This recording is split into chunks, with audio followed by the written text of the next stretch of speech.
جعفر شلونك يابا؟ ان شاء الله زين ورمضان كريم عليك.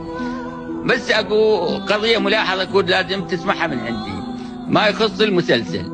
المسلسل ناجح، مو بس 99% و19، لا 100% ناجح. اتركني من التعليقات من اللي الناس اللي عندهم على اساس انه عندهم ابو يسموه بين قوسين ابو العريف. اوفني من هاي الشغلات. انت ما بعدين الشجره المثمره دائما اللي الناس ترمي عليها حجر.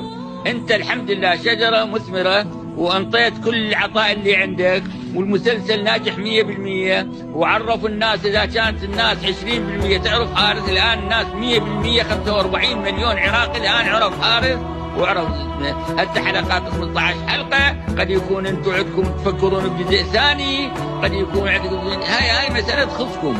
انتم شباب وانطلقتوا بروح قويه ومعنويات عاليه، وجزاكم الله الف خير وممنونين من عندكم. وهاي الشهاده اخذت تسجل لكم باسمي انا ابو حارث السوداني.